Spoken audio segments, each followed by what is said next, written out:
nous lançons très officiellement le 40 nuances de Next de Julien Audara. Il est l'un des 6 cofondateurs de Libon. Tu es le dirigeant, une boîte un peu particulière, rachetée il y a 6 ans, un grand groupe, Orange. Une petite levée de fonds à l'époque de 900 000. On racontera tes vicissitudes avec les VC. Et aujourd'hui, vous êtes sur la route des 100 millions de chiffre d'affaires, 700 000 vrais clients. Tu nous expliqueras pourquoi tu appelles ça des vrais clients. Et 6 cofondateurs, 70 collabs, tous plus heureux les uns que les autres, zéro churn, ça aussi on y reviendra, et 1 milliard de sourires de vos clients. Je crois qu'on peut résumer ton activité à Libon, c'est bon. C'est bon. C'est pas moi qui le dis, enfin là c'est moi qui le dis, mais c'était un de vos premiers clients. Tout à fait. Et t'as pas de directeur com, mais c'est devenu lui. et ce sera la tagline qui suivra l'entreprise pendant plusieurs décennies. On envoie ton 40 nuances de Next. C'est parti. Feuille blanche.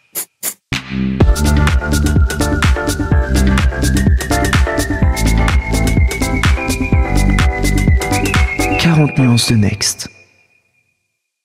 Je n'étais pas utilisateur de Libon, donc j'ai regardé un peu. Je pensais qu'on pouvait juste transférer de l'argent, comme plein d'autres services qui existent déjà, que j'avais en tête. J'avais vu des pubs dans le métro de services concurrents.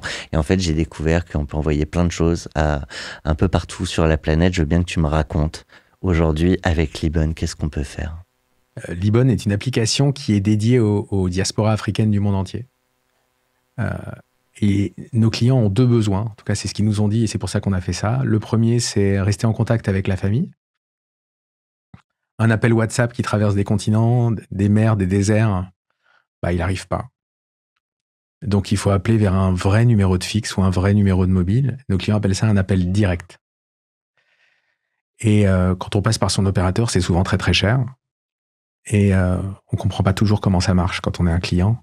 Avec Libon, c'est simple, on télécharge l'application, on achète un forfait de minutes et on peut appeler le numéro de fixe ou de mobile en Afrique au meilleur prix et avec la meilleure qualité, avec 3 avantages. Le premier, on facture à la seconde et pas une minute démarrer et consommer. Ouais. Il n'y a pas de coût caché, jamais.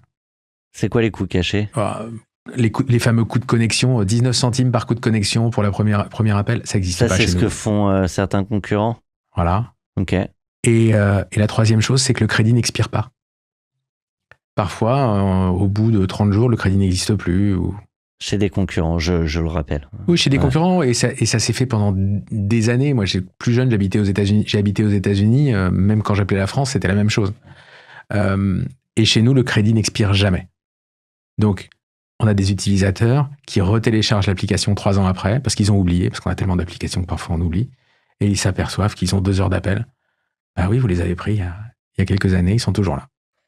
Qu'est-ce qui pourrait... Vas-y. Et la deuxième chose qu'on permet de faire, c'est le support financier des familles à distance, et on permet à nos clients d'offrir des gigas de data.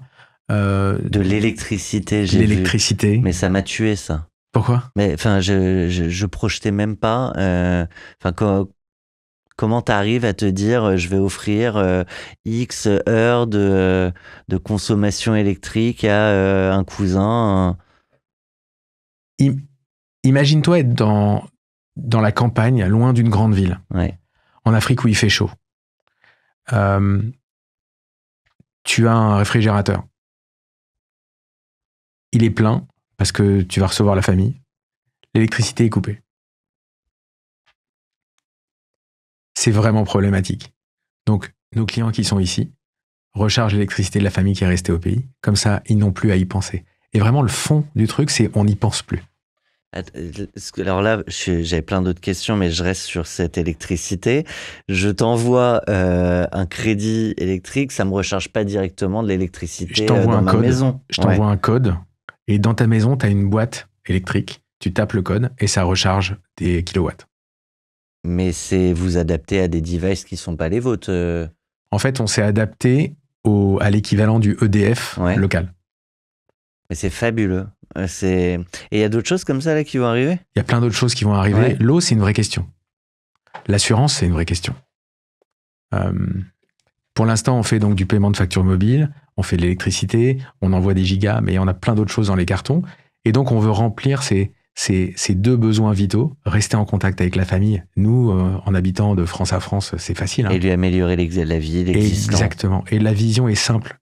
J'aimerais que le 1er du mois, d'ici quelques années, celui qui est en diaspora peut dire, bah voilà, le 1er du mois, j'ai réglé tous les problèmes de la famille qui est restée au pays. Grâce à moi, ils n'ont plus de problèmes, ils sont heureux. Tu saurais dévoiler 2-3 petites choses qui vous trottent dans la tête là? Alors je saurais, mais je le ferai pas tout de suite. Je parle en belge. Tu saurais des... Bon.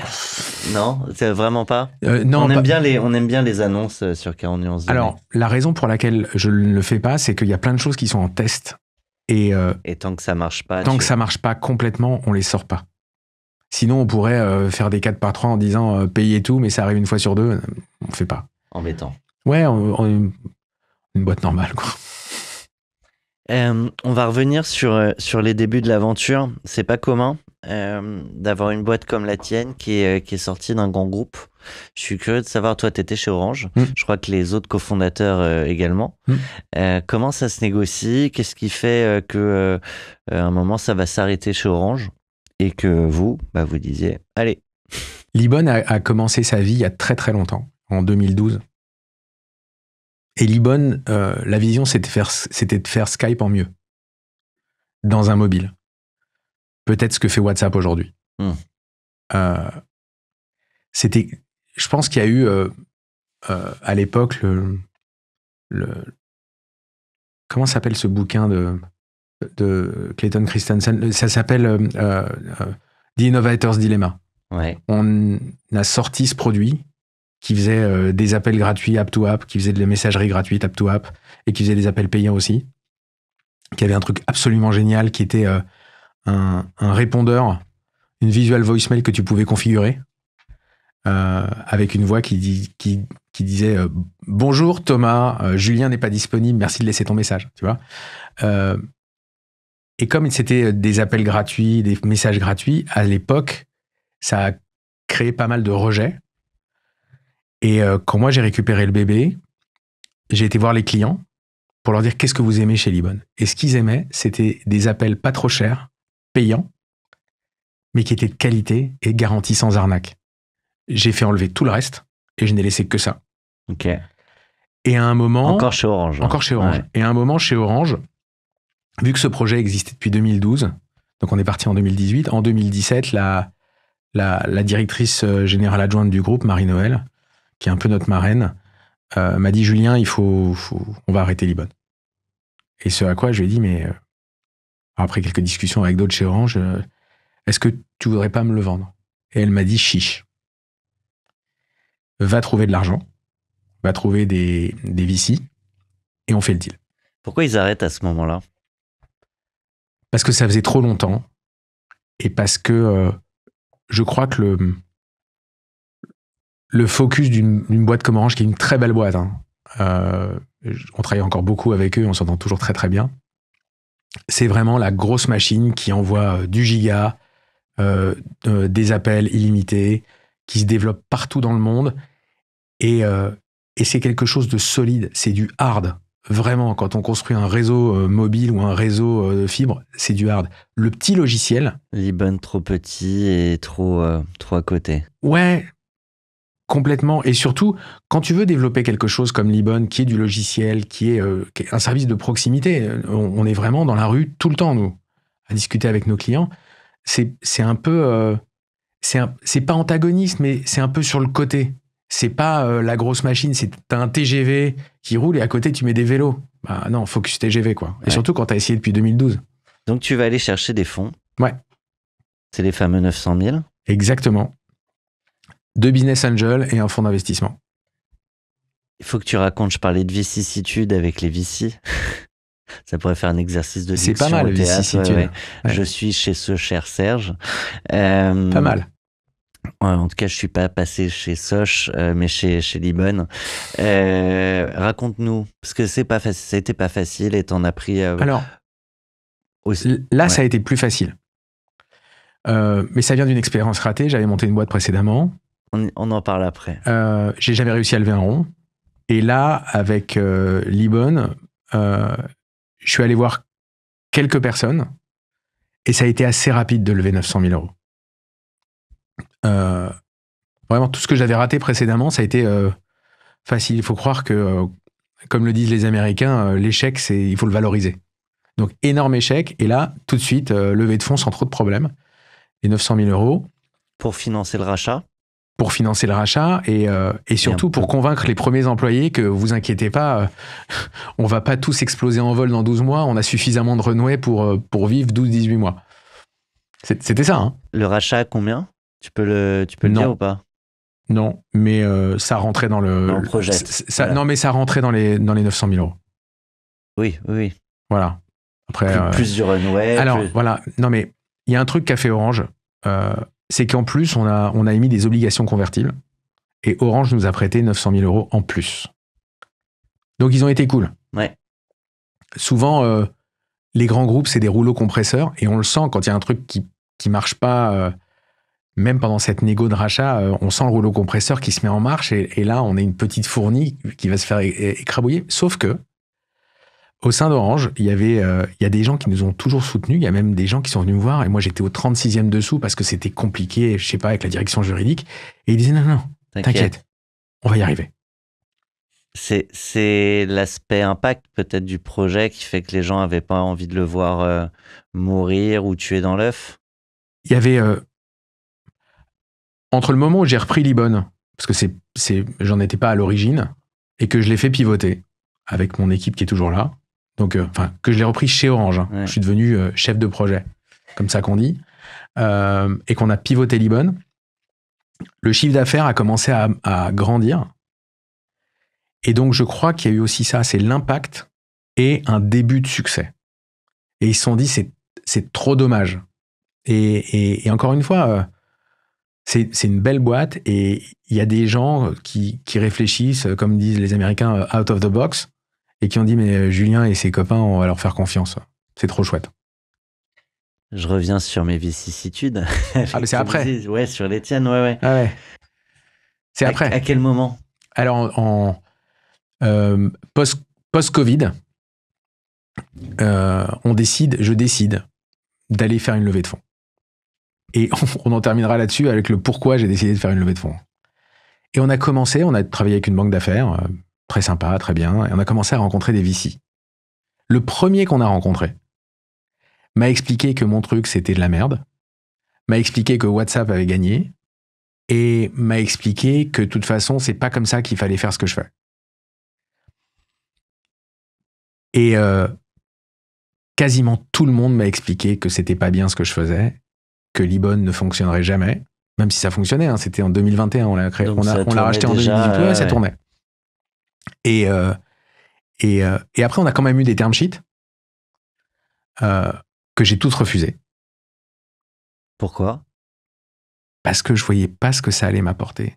C'est-à-dire que quand on est à la gorge, parce qu'on a trop dépensé, parce que on peut se retrouver à la gorge parce qu'on a trop dépensé, ou bien se retrouver à la gorge parce qu'on a un investissement obligatoire à faire, ou bien être juste une boîte normale et pas sur-recruter ou pas faire des campagnes de médias qui coûtent extrêmement cher parce qu'on sait de toute façon qu'elles ne fonctionneront pas, mais juste pour l'ego. Alors que celle-ci n'a coûté qu'une casquette. Voilà. Que je porte sur la tête pour Formidable. ceux qui nous suivent sur YouTube. Bah oui, formidable. Voilà, il y en a une autre. Si tu m'appelles pour les casquettes. Alors écoute, on peut faire gagner cette casquette Libon au 100e commentaire sous la vidéo YouTube. Je vais en faire 99 direct. Et donc, par ailleurs, avec les VC, j'étais pas B2B. Donc 2021, il faut se remettre à ce moment-là, j'étais pas B2B, j'étais pas SaaS. On a des clients qui sont des clients qui dépensent quelques euros par mois chez nous et pas des grands groupes qui vont aller dépenser 50 millions par mois. Donc on était complètement hors scope. Complètement hors scope. Et donc on s'est dit restons hors scope et faisons les choses de manière hors scope. Et après je peux me fouetter aussi Alors, j'ai passé pas mal de temps à faire comment ça s'appelle, un roadshow pour voir tous ces VC, mais j'ai appris beaucoup de choses. Et surtout, j'ai fait un peu un travail d'introspection, et je me suis dit, mais pourquoi lever des fonds Et alors, c'était pourquoi? Parce que je voulais faire comme les autres, en fait. Je voulais vraiment faire comme les autres. Je voyais tous les gens qui levaient des fonds, les copains qui levaient des fonds, les copains de copains qui levaient des fonds. Moi aussi, je peux lever des fonds. Voilà, pourquoi pas moi? Et effectivement, on aurait pu, mais ça n'aurait servi à rien. C'est-à-dire que c'est au moment où tu vois la term sheet devant toi, et là, on te dit oui. Donc, que tu prends conscience qu'en fait, tu voulais peut-être te prouver que tu pouvais le faire, mais que tu n'en avais pas besoin. En fait, c'était une fausse bonne idée. Tu vois, le concept de la fausse bonne idée, c'est pile dedans. On a bossé pendant des mois dessus. On a rencontré Dieu et diable. On a fait bosser une banque d'affaires. Et finalement, on se serait retrouvé extrêmement dilué pour avoir de l'argent, certes. Ça a une valeur, hein, mais pas nécessairement pour être plus heureux et pas nécessairement pour être plus rapide. On compte beaucoup sur le bouche à oreille, nous, pour la croissance. Et finalement, tout le marketing, on le met dans le produit, on le met sur le maintien des prix. Je te donne un exemple tout con. L'année dernière, le Sénégal a coupé l'Internet 2 fois pour des soucis politiques. Nous, on a dit à nos clients, vous ne vous inquiétez pas, en fait. L'Internet a été coupé, nous, on n'augmentera pas nos prix. Mais on a préféré mettre ça en avant pour nos clients en disant, on va pas essayer de se faire du gras sur votre dos. C'est pas notre façon de faire. Et donc, finalement, avoir la pression de fonds d'investissement en plus, parce que eux, ils ont une limite d'investissement, des gens qui viennent nous embêter pendant nos boards, etc. On s'est dit que ça valait pas le coup. Aujourd'hui, on a un board qui est super. On s'entend très bien avec tout le monde, et puis voilà. Les fonds qui étaient là il y a 6 ans, ils sont pas sortis? Non. Ils sont encore là? Ouais. Ils vont vouloir peut-être sortir un moment? Ouais. Ce sera vous? Ouais. C'est bientôt là, non? Ouais. Ça pourrait. Ça pourrait, mais tu vois, on a on commence à être une grosse boîte, mais on a des réflexes d'épicier. Et je pense que c'est sain, en fait. Encore une fois, il y a un président qui disait ça, mais nous, on est une boîte normale. On est juste une boîte normale. On va pas faire de comparaison avec... C'est pas le moment. Je rappelle qu'on est en plein... je sais pas exactement quand on diffuse notre échange, mais en ce moment où on tourne, on est en... Macron vient de dissoudre l'Assemblée, le FN est très haut. Et dissous, c'est pas cher. On va bien se marrer tous les deux dans ce contexte un peu morose. Ah là là, quelle horreur. On a besoin de ça. Ouais. On a besoin de ça. Donc, on racontait l'aventure VC qui va avorter. Et on voit bien que c'est pas grave, vous êtes toujours là, sur la route des 100 millions de chiffre d'affaires. Ce qui m'intéresse aussi, c'est de montrer, on en parlait un peu avant de lancer les caméras et les micros, de montrer que c'est pas toujours simple et que c'est pas ascendant. Alors, pour le coup, j'ai l'impression quand même que la trajectoire de l'Ibon, peut-être pas au début, mais que globalement, ça grandit, c'est en croissance. Je veux bien quand même que tu me partages quelques moments où, à défaut d'avoir complètement douté, vous avez pris un peu cher. Ah, mais on prend cher tout le temps, en fait. Mais ce que tu vois pas, parce qu'on se connaît pas suffisamment longtemps, c'est que j'ai la barbe qui a complètement blanchi, j'ai perdu des cheveux. Et c'est la... Ça fait pas que les années, ça blanchit plus vite. Non, ouais. Ça blanchit plus vite et faut qu'on arrive avec mes associés qui sont toujours là à maintenir le groupe. Et les soucis qu'on peut avoir à l'extérieur, un souci avec un opérateur, un souci avec un moyen de paiement, un souci avec Apple ou avec Google parce qu'ils distribuent nos applications. Après, il faut gérer l'externe, il faut gérer l'interne. Et c'était le film d'Étienne Châtilliez, La vie est un long fleuve tranquille. C'est pas du tout ça. Il y a des problèmes tous les jours. Tous les jours. Il faut les hiérarchiser. Et c'est pas un conseil d'entrepreneur, c'est juste la vie, quoi. Bah, s'il y a une petite fuite, ce matin, il y a une fuite dans le ventilateur du bureau de Bordeaux. Il y a un bout du bureau qui est inondé. Bon, c'est la vie. C'est pas la même chose que si demain, je sais pas, je dis n'importe quoi, je travaille avec un opérateur malien et il dit, bah, on veut plus travailler avec vous.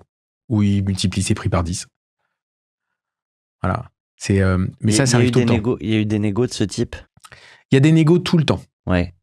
Il y a des négos tout le temps avec les opérateurs. Il se trouve que on a réussi à avoir une place sur ce marché, pas dominante, mais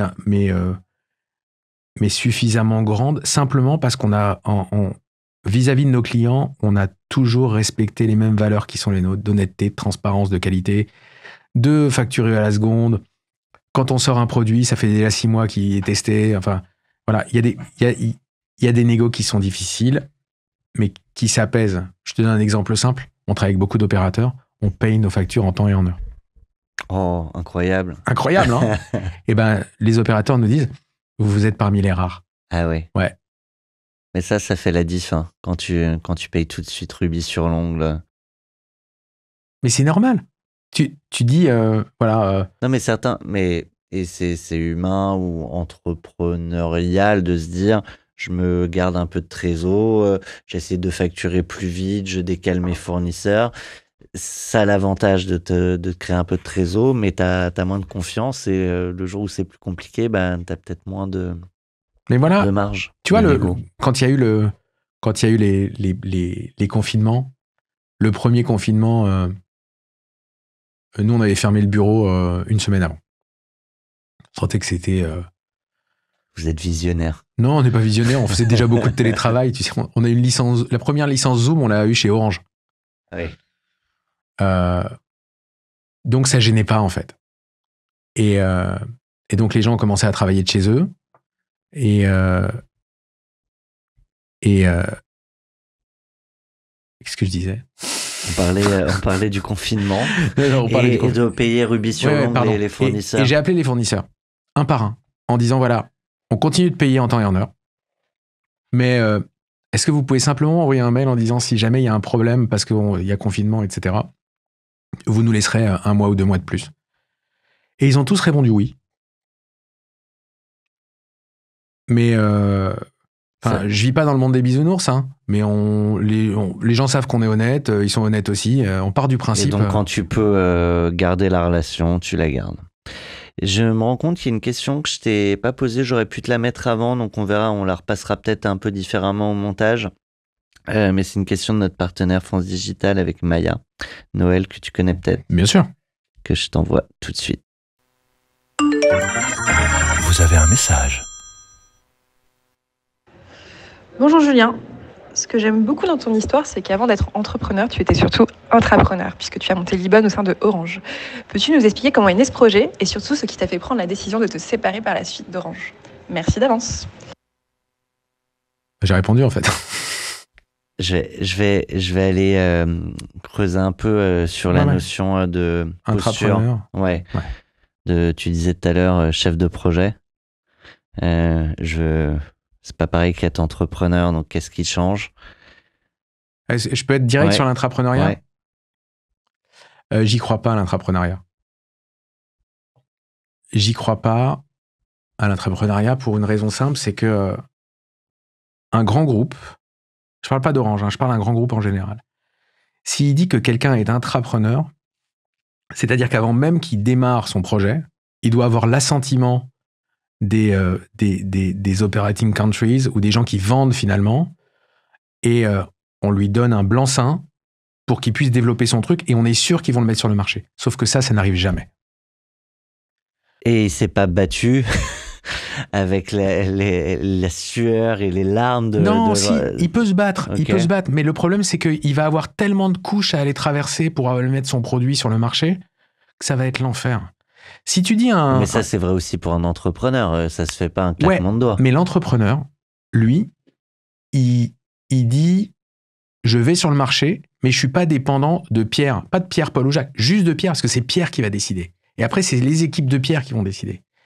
Si en revanche, tu fais l'intrapreneuriat où tu fais confiance à des gens, parce qu'il y a des gens très bien dans les grands groupes, c'est sûr, sinon ils n'auraient pas le succès qu'ils ont, et que tu dis, voilà, on va essayer de le lancer nous, et si Pierre est pas d'accord, c'est pas grave, on te met, je dis n'importe quoi, 500 000 balles, et on garde 20 ou 25% de la boîte, et tu pars entrepreneur. Est-ce que tu es prêt à signer pour ça? Là, c'est autre chose. Il y a plein d'entrepreneurs en devenir, ou d'intrapreneurs, ce que tu veux, dans les grands groupes. J'en ai rencontré plein. Et c'est juste ça qui manque. Pour moi, un grand groupe, ça doit être il doit avoir autour de lui une grappe de petites boîtes, plein de petites boîtes, qui va financer à pas très cher finalement, à qui il va faire confiance, plutôt que de passer par qui vont rester actionnaires de ces petites boîtes, plutôt que de passer par des VC et ce genre de choses. Je pense que c'est ça qu'il faut faire. Il y a aussi ce sujet que l'entrepreneur, lui, va rester souvent très accroché à son projet parce que c'est son projet, et que dans les grands groupes, tu vois des gens qui, à un moment, ont, du coup, la promotion, partent à l'autre bout du monde et en fait, ne portent plus le projet avec eux. Et donc, c'est remplacé par quelqu'un qui lui-même a une promotion, mais qui va devoir... c'est un sujet aussi. C'est un vrai sujet, mais... En même temps, je comprends. Moi, je suis resté longtemps employé de plusieurs groupes. J'ai commencé ma carrière chez Warner Music. Donc, tu vois, j'aime la musique. Et ensuite, j'étais consultant, notamment pour Orange, mais pas que. Et ensuite, j'ai fini chez Orange pour travailler dans la musique chez Orange. Je fais du streaming. Et j'étais bien. Je faisais à peu près ce que je voulais. J'avais un bon salaire. J'avais des menottes en argent, quoi. J'avais aucune raison de partir. Sauf qu'à un moment, je me suis dit... vas-y, quoi, saute. Et je comprends ce que tu dis sur l'intrapreneur à qui on dit bon, tu vas laisser tomber ton projet là tout de suite parce qu'on a vraiment besoin de toi à Singapour. Tu pars expat avec ta famille. Ouais. Non, mais la personne a travaillé en banlieue parisienne toute sa vie. Il veut voir un peu de soleil. On lui dit va à Singapour et on paye tout. Bah, tu réfléchis entre tu te barres avec 500 000 balles sur un truc qui est peut-être un peu compliqué, si on te le propose, ou tu continues ton projet et t'es pas sûr que Pierre, le fameux Pierre, le commercialise, versus tu pars à Singapour, tout frais payé, il fait beau, le week-end tu vas à Bali, enfin... Voilà, mais c'est pas des menottes en argent, c'est des menottes en vermeil. C'est à brille, c'est doré, mais t'es pas sûr que ce soit de l'or. Toi, pour revenir sur la question de Maya, le déclic plus personnel de se dire je change de casquette. C'est maintenant ou jamais. J'avais 44 ans quand j'ai repris Libon. Donc plus âgé que toi. 10% de plus. Je crois que j'avais toujours eu envie de le faire. Mais c'était soit pas le moment, soit... j'avais pas ressenti ça avant comme un besoin viscéral. Là, j'en pouvais plus. Il fallait que j'ai ma boîte. J'en pouvais pas. C'est pas que j'en pouvais plus d'être employé. Non, ça m'allait très bien. Mais il fallait que ce soit mon bébé, que je puisse moi-même faire grandir. Alors, tu l'avais un petit peu vécu avec la précédente boîte. Ouais. Peut-être que tu avais juste envie de réussir un projet entrepreneurial. Je sais que pour ta claque, tu avais choisi de parler des VC. Ouais. Donc, on va pas parler des VC, on va parler de ce projet entrepreneurial avorté. Juste après ce jingle. Waouh! C'était dans la musique. Ouais. Et un beau projet en plus. Enfin, moi, j'aime bien. Mais j'ai pas dit mon dernier mot. Sur ce projet-là. J'ai toujours aimé la musique. J'ai des instruments de musique depuis que j'ai, je sais pas, 11 ou 12 ans.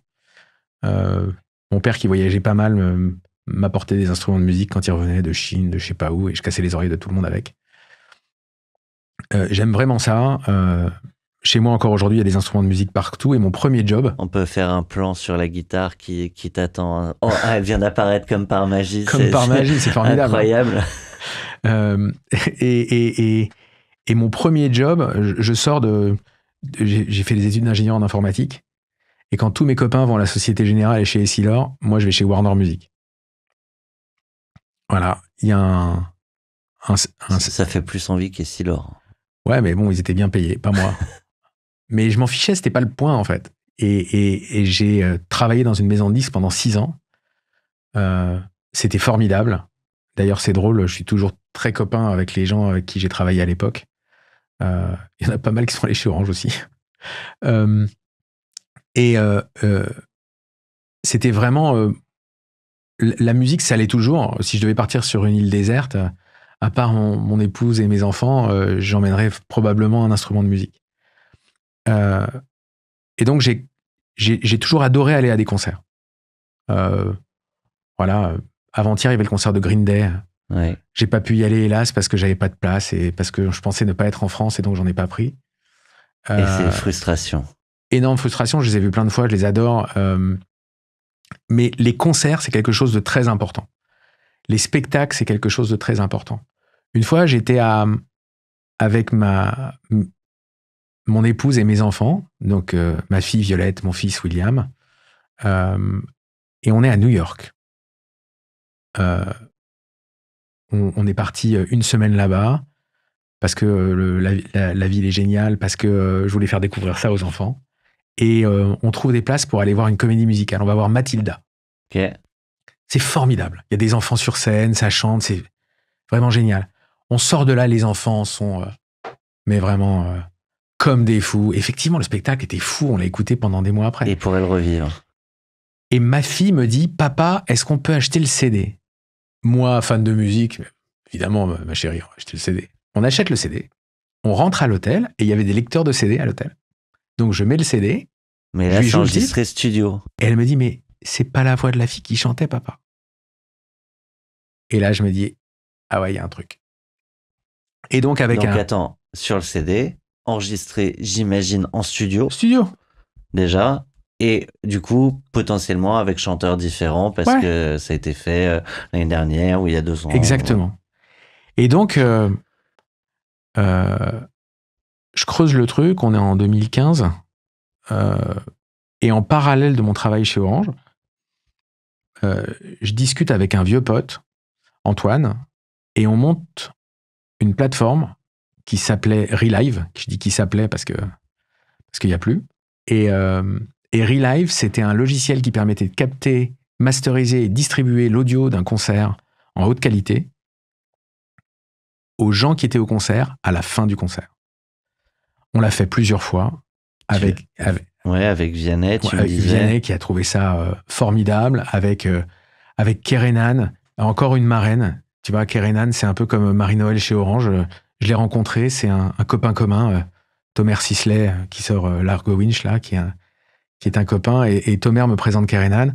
Avec Amir aussi. Voilà, avec La Femme, qui était un groupe plutôt très connu, avec qui d'autre ? Avec Oldelaf, que j'adore. Oldelaf, ouais. Et d'ailleurs, avec Oldelaf, on les a vendus même, les Relive. Le lendemain du concert, on les a vendus. C'était à la Cigale, il y avait 1000 personnes. On en a vendu 250 la semaine d'après. Ah, c'est magnifique. On a vendu sur 250. 1000 personnes, c'est dingue. C'était complètement dingue. Combien vous vendiez ça ? 20 balles. Ouais, donc... Cher. Ouais. Mais les gens, ils sont à fond dedans. Enfin, tu sors de ton concert, t'as pris une claque, t'as envie de le garder. Mais c'est mieux que la photo en sortie d'attraction à Disneyland. Mais c'est ça. Et surtout, avec Olivier, donc Oldelaf, on a dit, on donne un titre dès la fin du concert.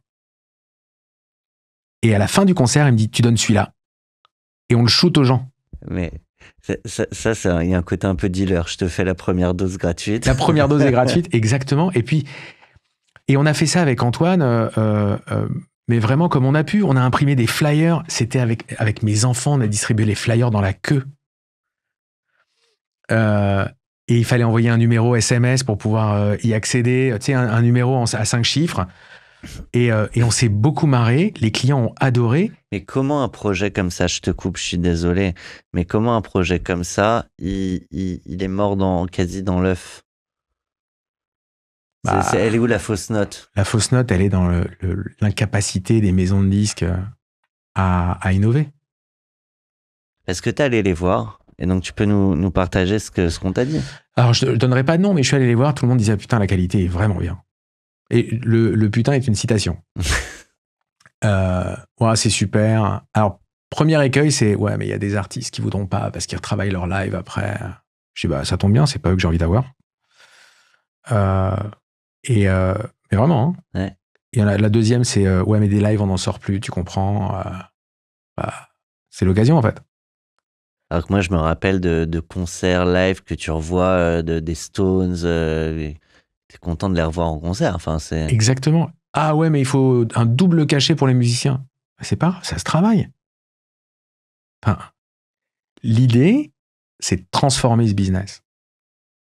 On enregistre tous les concerts et on fait en sorte que chaque artiste puisse créer du catalogue. Du catalogue pour vous, parce que vous êtes propriétaire de la licence, ou vous avez le contrat d'artiste, ou vous avez le contrat de distribution. Tout le monde y gagne. Ouais, bah écoute, on va voir avec le juridique, et puis plus de nouvelles.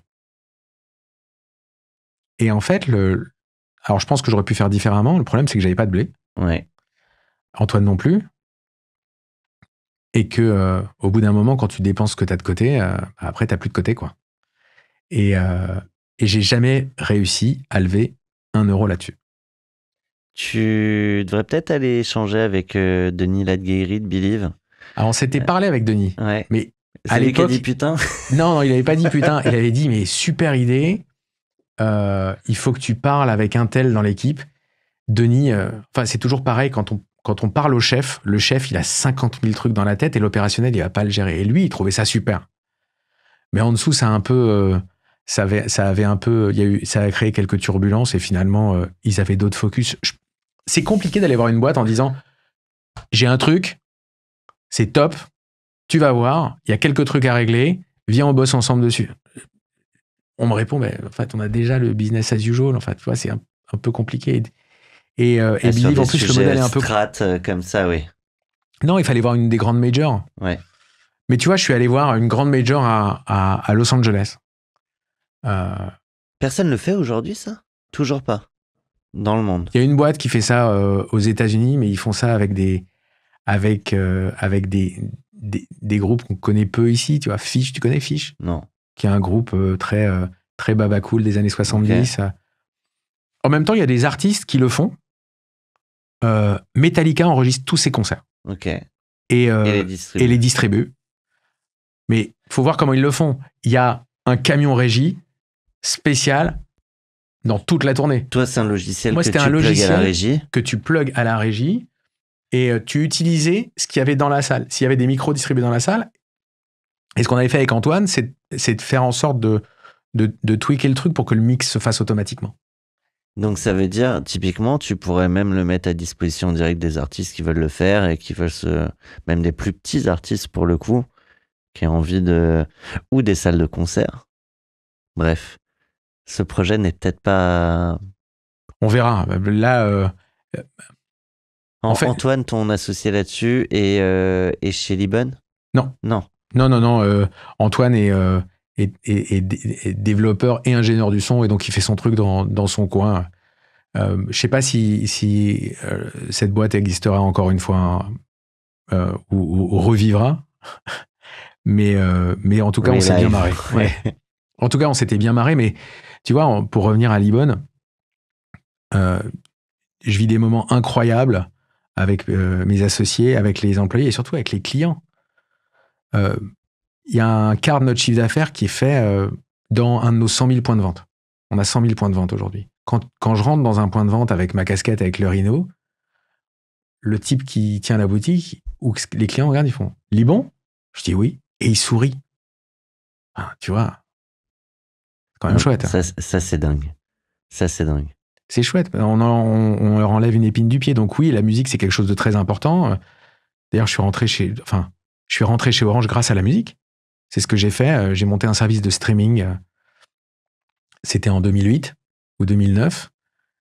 Et on a commencé à talonner Deezer.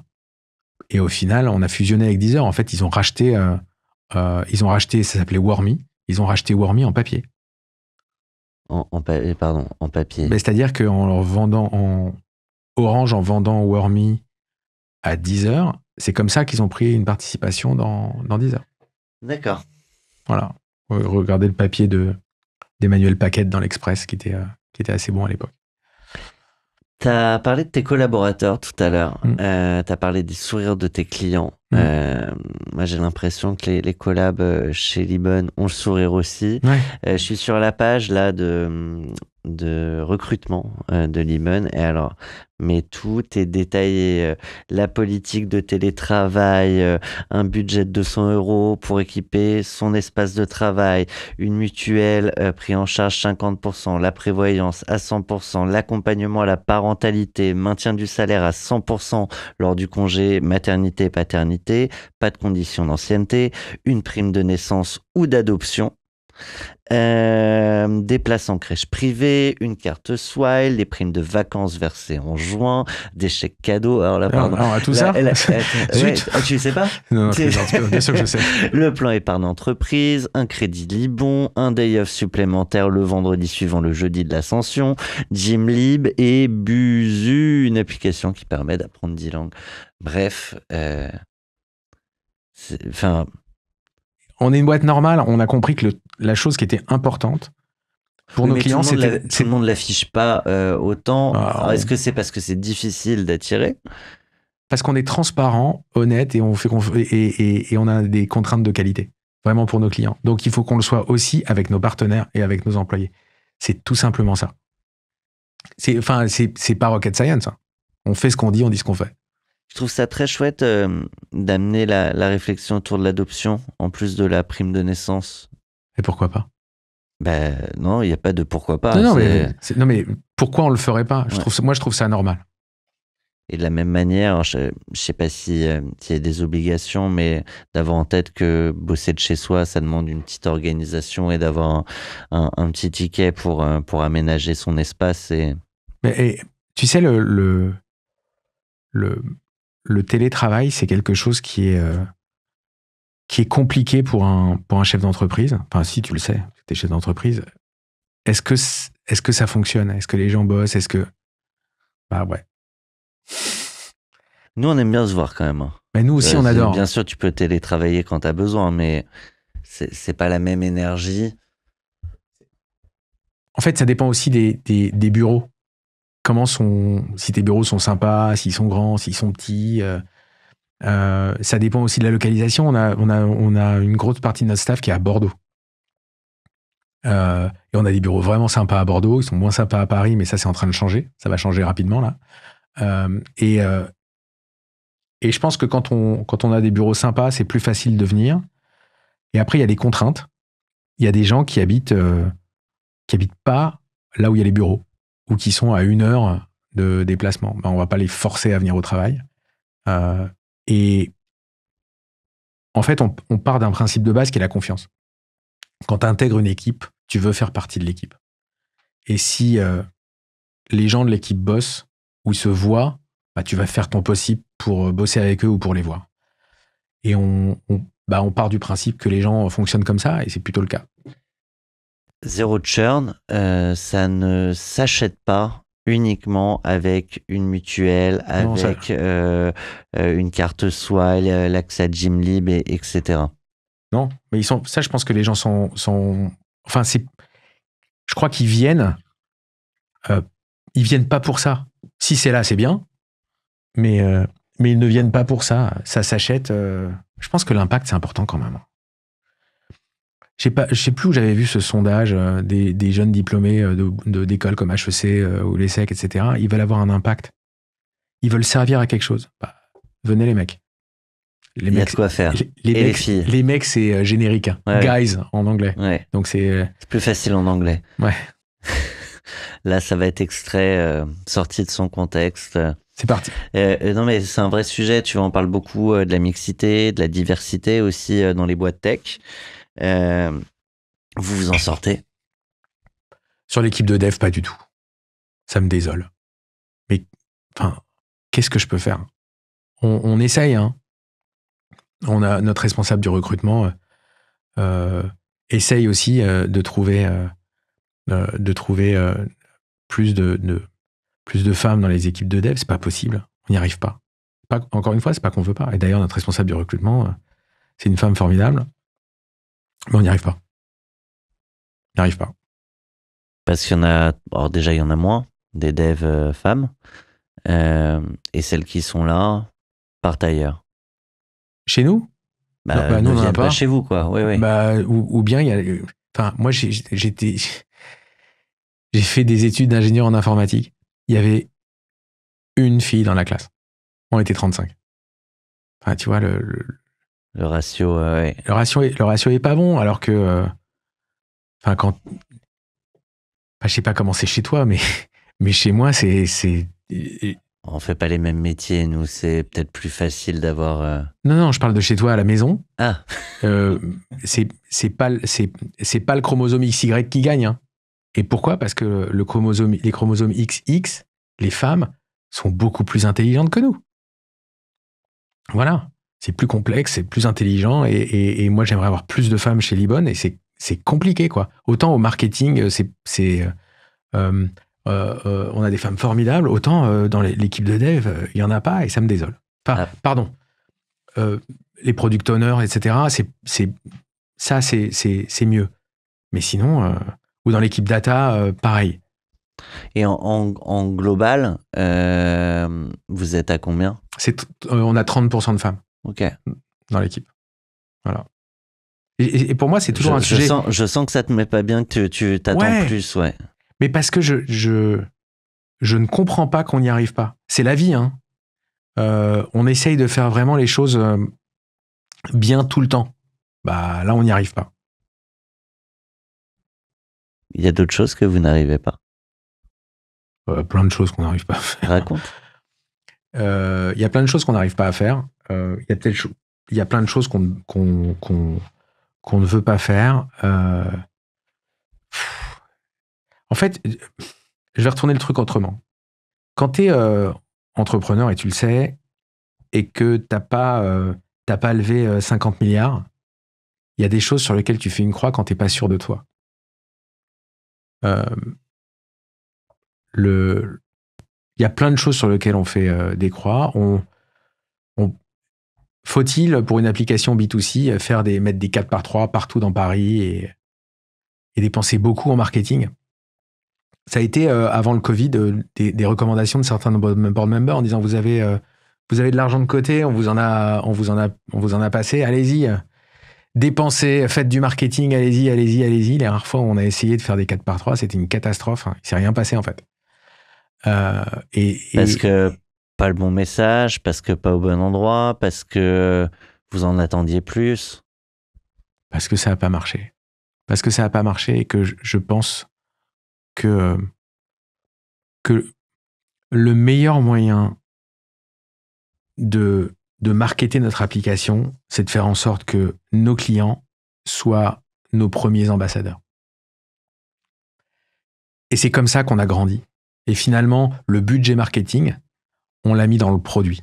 Oui, mais typiquement, tu pourrais t'associer à des events organisés autour de la diaspora. Alors là, on le fait. Grec, tu vois, enfin, ça, j'en ai plein en tête, où c'est pas du 4x3, c'est pas bling bling, je suis dans le métro et je fais comme les copains, j'ai ma pub. Pareil que pour la levée de fonds. Mais par contre, j'ai des OP marketing avec un... On l'a fait. Ouais. Et là, ça marche ? Mieux ? Ça dépend. C'est extrêmement compliqué de voir le retour sur investissement. Je suis un garçon analytique, j'étais informaticien, ensuite j'ai fait des études de droit et ensuite j'ai fait une école de commerce. Donc, il me faut un retour sur investissement de manière très analytique. Aujourd'hui, on a quasiment 10 personnes qui font de la data toute la journée au bureau. Et donc, c'est extrêmement dur à analyser. Et parfois, quand j'ai un doute, je préfère pas faire. Ce qui est extrêmement frustrant même pour moi. Parce que dire non, c'est pas facile. Mais on fait quand même des choses. Par exemple, on a organisé en Italie et en Espagne des ligues de football entre diaspora. Ok. Et ça marche super bien. Ça marche super bien parce que les clients sont contents. Mais je crois qu'ils étaient déjà tous clients. Donc finalement, on leur fait plaisir. Mais ça participe. Voilà. Je te propose, tu disais, c'est pas tous les jours facile de dire non. C'est jamais facile de dire non. toute première fois, les toutes premières fois, les toutes premières fois, les toutes premières fois. C'est la première fois que je la entends avec les voix de l'équipe.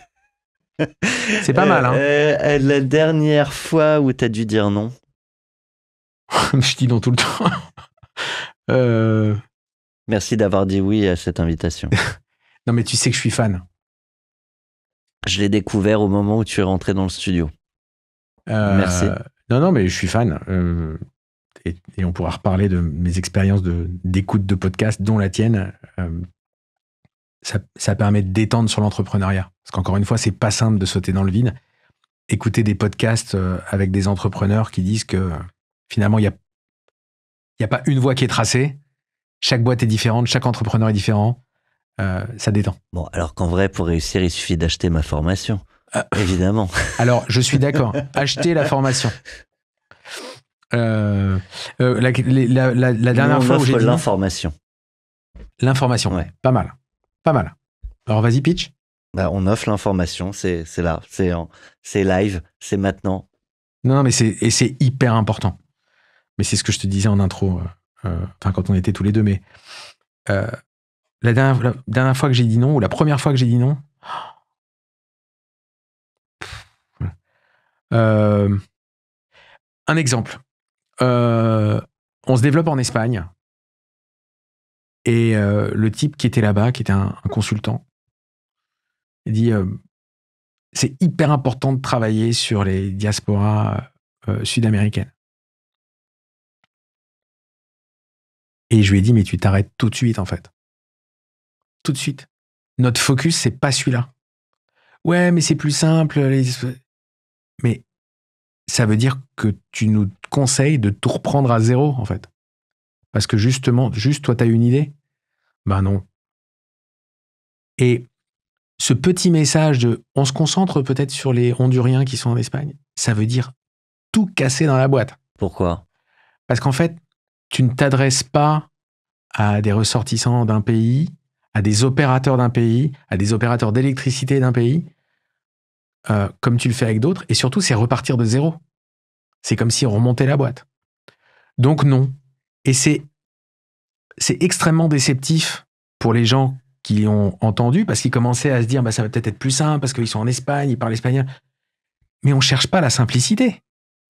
On cherche à rester droit dans nos bottes. Et ce qui est merveilleux, c'est qu'avec mes 5 associés, plus le CFO qui nous a rejoint il y a 2 ans et qui a réussi à se faire une place là-dedans, on fait, pour supporter cela, on se fait un séminaire entre nous 2 fois par an. Et la première chose qu'on fait, c'est dire est-ce qu'on est toujours d'accord sur la vision et sur ce qu'on veut faire. Et depuis 6 ans, on est toujours d'accord sur la vision et sur ce qu'on veut faire. Sinon tu serais pas là. Voilà, exactement. Et à part que la vision, c'est peut-être globalement la même, tu l'as résumé tout à l'heure, l'ambition, elle doit grandir aussi. Ah l'ambition grandit, mais on a des clients qui nous ont adoptés. C'est pas l'inverse, hein. C'est des clients qui nous ont dit ok, Libon, c'est bon. On va leur en donner plus. Tu parlais de l'importance de dire non. Je sais pas si tu as entendu tous les contenus qu'on a produits à Vivatech, mais on parlait même tout à l'heure de Pierre-Henri de Ballon, de Wiz Event. Il parle du pouvoir du non. Mathieu Nebra, Open Classroom, le pouvoir du non. Et c'est souvent ce qui est plus difficile quand tu entreprends, c'est de savoir dire non. Pas de défocus. Mais c'est hyper compliqué parce qu'on a envie aussi de faire plaisir. Ou bien on a envie, en discutant avec les gens, de dire mais oui, t'as raison, je te fais confiance. On est associés, on t'a employé. Et c'est le mauvais maître d'école, le chef d'entreprise. C'est pas tous les jours facile, mais en même temps, si demain il y a un trou dans la raquette, c'est moi qu'on va venir voir. Hein. Voilà. Toujours dernière fois, on parlait de l'ego trip, de je vais lever des fonds, ou j'ai mon 4x3. Le dernier ego trip que tu as pu avoir? Je crois qu'en fait, on a été tellement rincés que en ego trip comme ça, je me suis tellement aperçu que ça servait à rien que je reste dans mon coin. À un moment, on voulait parler à des journalistes, etc. Il y a très peu de choses sur toi en ligne. Je parle plus. Mon épouse me dit tout le temps pour être heureux, vivons cachés. Pour vivre heureux, vivons cachés. Moi, mon focus, C'est une crainte, ça. Non, mais c'est pas... En fait, on n'est pas plus heureux quand on nous voit sur un comment dirais-je, un plateau télé. Ça fait plaisir à l'ego, c'était un ego trip. Et puis à un moment, quand tu tombes sur les mauvaises personnes en face, le mauvais journaliste, le mauvais attaché de presse, ou l'attaché de presse qui veut faire le truc, mais qui correspond pas nécessairement à ce que tu veux, tu te dis, si je l'avais pas eu, cet article, ça aurait changé ma vie. Ben non. Et je juste vieillis. I'm just getting older. Alors après, ce qu'on fait ici, c'est pas faire plaisir aux ego trips, et tant mieux si ça fait plaisir, mais c'est ce que vous faites, vous, quand vous arrêtez à ce micro, c'est que vous donnez beaucoup à la nouvelle génération d'entrepreneurs. Toi, tu nous écoutes, mais il y a... C'est Isabelle Rabier l'autre jour sur un événement, elle disait peu importe où t'en es dans ta création de boîte, t'es toujours le modèle de quelqu'un qui est un peu après toi et qui a envie de te rattraper. Et donc merci, au-delà de l'ego trip, de venir partager la réalité de ta vie d'entrepreneur. Après, il y a autre chose. Moi, j'ai écouté depuis un bout de temps vos podcasts, que ce soit 40 nuances de Next ou Cash Out. Et je t'avais d'ailleurs envoyé un message sur LinkedIn à toi et à ton associé il y a très longtemps, en disant juste que j'étais fan. Pas en disant je veux venir, en disant c'est trop bien, bravo, c'est trop cool. On est d'accord que je t'ai répondu là. Et non seulement tu m'as répondu, oui. mais tu m'as dit tes casquettes sont vachement belles. Et je devais t'en apporter à Vivatech, sauf qu'à un vieux Vivatech, mais je n'y suis pas allé. Donc c'était l'occasion de t'en apporter. Mais tu sais quoi, j'avais oublié cette histoire de casquette. Toi, tu n'oublies pas. Mais non, mais c'est pas ça. Quand t'es fan, t'oublies pas. Quand t'es l'artiste, tu peux oublier. J'oublierai plus. non, mais voilà. Et quand j'ai reçu le message de ton équipe en disant viens à 40 nuances de Next, et je me suis dit c'est chouette. Même si c'était 2 ans après, je me suis dit waouh. Donc, tu vois, moi, je prends beaucoup de plaisir à être là parce que je me dis waouh, c'est moi qui suis sur scène. Et en même temps, je le fais aussi pour une autre raison. Je pense que les gens avec qui je travaille certains vont l'écouter et vont se dire oulala ou bien chouette, je sais pas trop.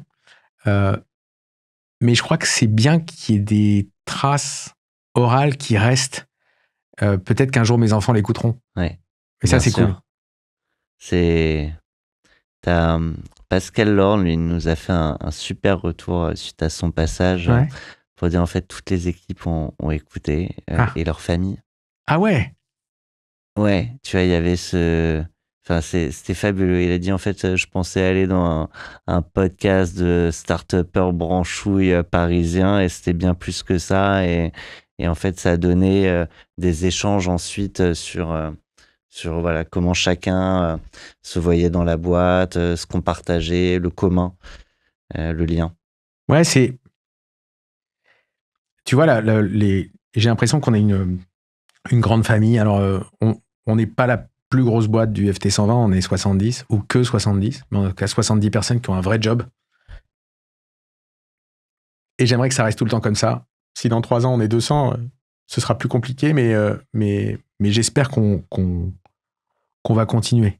Tu t'y prépares à ça, au fait de grandir et que inévitablement, tu peux pas garder la même relation, le même temps avec chacun. Non, on verra. T'adaptes. Ouais, enfin, on verra. Dernière déception. Ah non, je peux pas en parler. Dernière déception. Tu peux pas en parler. Donc la dernière déception dont tu peux parler. C'est la chanson de Louis Chédid, tu sais, tout passe, tout lasse, tout s'efface. Ah, je l'ai pas celle-là. J'aime bien. Ça s'appelle.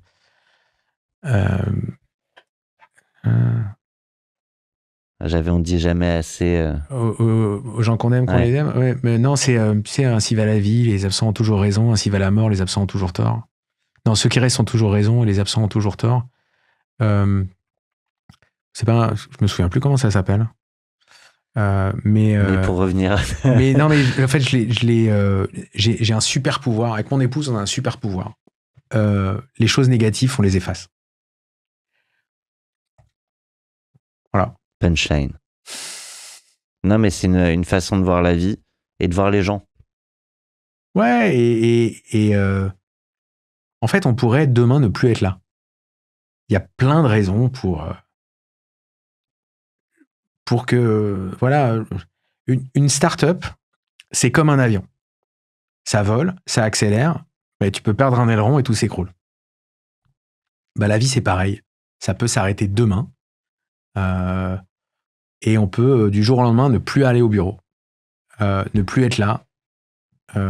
Et parce que nous, on a une défaillance, que quelqu'un dans la famille a une défaillance, parce que la boîte ne marche plus, et on focus sur, on accélère. Et on continue. Parfois, on dit, oh là là, attends, on va pas accélérer si fort. Et c'est ce qui nous a permis de construire une rentabilité, hein, au lieu de faire comme mes copains du FT 120, mais si on n'y était pas à l'époque, en 2020-2021, et vas-y qu'on embauche. C'était impossible de trouver de recruter des gens. Voilà, c'est des décisions qui changent, c'est des décisions qu'on prend tous les jours. Le truc qui m'a vraiment, vraiment détendu, en fait, sur tout ça, c'est qu'il n'y a pas de boîte parfaite. Il y a la boîte parfaite, elle est sur LinkedIn. Moi, je pense que tu viens voir mon profil sur LinkedIn. Ah, c'est beau. Hein. C'est one again. Mais la réalité n'est pas si simple. Ça, c'est une fois qu'on a mouillé le maillot, on les sort et les quelques gouttes, on les met sur LinkedIn. C'est vraiment ça. Et ce qui est étonnant sur LinkedIn, je sais pas à quel point tu te balades beaucoup dessus, mais c'est que ce qui marche, c'est pas forcément là où en tant qu'entrepreneur, tu es le plus fier de ce que tu fais. Tu as un gros client, je sais pas, une belle OP, c'est pas forcément ce qui va générer le plus d'intérêt ou le plus de likes. Non, moi, la chose qui a généré le plus de likes et le plus de commentaires et des haters, c'était une photo avec Emmanuel Macron. Il y a l'annonce, il y a 1 an et demi du... Vas-y, continue. Il y a eu Du FT 120. Il y a l'annonce du FT 120 et puis l'Élysée invite tous les CEO du FT 120. Moi, je reçois une invitation avec... une invitation de l'Élysée avec l'écriture. Le président de la République invite Monsieur Julien Audara. Je suis fils d'immigrés, j'ai grandi dans une cité, en banlieue parisienne. Je reçois ça. T'es trop fier. Et je suis hyper fier. Bien sûr. Là, je drop the mic, quoi. Je vais à l'Élysée. Mais quelles que soient, d'ailleurs, tes opinions politiques, t'es invité à l'Élysée. C'est la présidence de la République. Voilà. Et j'y vais. Et je rencontre le président. On discute 3 minutes. Je lui explique ce qu'on fait, qu'on est une boîte d'impact, qu'on s'est construit tout seul. Et c'est marrant parce que j'avais derrière moi le directeur de la stratégie d'Orange qui rigolait. Et voilà. Et il sourit, il comprend ce qu'on fait. Il est vraiment très sympa. En même temps, j'ai vu 3 minutes. Hein. Et à la fin, je lui dis juste une dernière chose. Il faut absolument que j'ai un selfie avec vous parce que sinon je pourrais pas rentrer à la maison. Et là, il rigole et on fait un selfie. Et je poste ce truc-là sur LinkedIn et je crois que j'ai fait 70 000 vues. Ça m'est jamais arrivé, quoi. Et ça a été perçu en fait comme waouh, Libon, ça pèse. Ah. Voilà. Alors que c'est pas ce qui fait que ça pèse. Non, pas du tout. Et alors, et d'ailleurs, à l'Élysée, il y a de l'eau gazeuse Castali. Ouais. Voilà. French Tech. Ouais. Formidable. Tu peux reciter la marque hein, sans problème. Ah, je peux. Belle marque, ouais. Ouais. Alors, à l'Élysée, il y a de l'eau gazeuse Castali. Tu veux la refaire? Non, je voudrais que tu la fasses un peu plus, comme ça on pourra lui extraire le short, où tu le fasses avec les yeux qui pétillent à ce moment-là. Alors, je suis pas du tout un bon acteur. Voilà, mais non, mais ça fait, ça c'était Et tu croises des gens en fonction des posts sur LinkedIn. Alors, ça met quelques années, hein, mais ils ont l'impression que c'est bon, t'es arrivé. Alors que tous les jours, tu vas au turbin, t'es pas arrivé du tout. Hein. On en parlait, pareil, on a parlé beaucoup en fait avant de lancer les micros. C'est d'ailleurs ce qui m'a fait ramener cette guitare. Je sais pas si on l'utilisera. J'aimerais bien au moins à la fin. Pour ceux qui veulent bien tenir avec nous jusqu'au bout. Il y a un sujet donc dont on parlait autour de, mais je crois que c'est ta carte blanche. On parle d'évaluation du dirigeant, du CEO. Carte blanche pour 40 nuances de Next. C'est le moment de la carte blanche de Julien Audara. Il y a plein de sujets dans la vie. Et peut-être que l'intelligence artificielle pourra nous aider, mais on évalue les employés, on évalue le succès d'une entreprise, on évalue ses associés. Moi, j'ai des one-to-one avec mes associés. Comment on évalue le dirigeant ? Et sur quels critères ? Je sais pas. T'as une petite idée ? On a un board, et le board est hyper important. Et surtout les indeps. Pourquoi ? Parce qu'ils n'ont pas de skin in the game. On a un board avec des investisseurs, des gens qui nous ont aidés au début, un de mes associés et un indep. Mais finalement, l'indep, il est là pour... et notre indep est vachement bien, et je l'appelle de temps en temps à n'importe quelle heure du jour et de la nuit en lui disant, j'ai ce problème-là, qu'est-ce que tu ferais ? Et le mec est ultra sharp, très analytique. Et mais à aucun moment, il me dit là, c'est bien, là, c'est pas bien. T'es pas évalué. Non. Ouais. Donc, j'essaie de m'évaluer tout seul. Tu te mets une note sur 20, tu te mets combien en CEO ? De toute façon, je suis toujours extrêmement pessimiste. Donc, je me mets la note la plus basse possible, plusieurs fois par semaine. Voilà. Heureusement, j'ai des chiffres, et les chiffres me disent que finalement, c'est pas si mal. Et finalement, la manière dont je m'évalue, puisque je dois le faire, même si c'est biaisé, c'est en fonction des performances de mes associés et de notre CFO. Si eux, ça marche bien, je me dis que quelque part, un peu comme un chef cuisinier, j'ai pris des ingrédients, mais j'ai réussi à faire le bon ragoût. Mais c'est eux les ingrédients de qualité. Donc voilà, on n'évalue pas aujourd'hui un CEO. Le seul moyen que j'ai trouvé, c'est des coachs. Tout mon Comex est coaché. Tous. Par des gens qui ont été triés, choisis. Et moi, j'ai 2 coachs. Qui vont pas chercher la même chose ? Non. Il y en a un qui est le fondateur d'un cabinet de coaching qui s'appelle Epigo. J'ai le droit de le dire, le nom ? Tu peux. Et il est quasiment à la retraite. Et le type est formidable. Il a commencé, il était expert comptable pour des petites boutiques. Puis après, il a fait ça.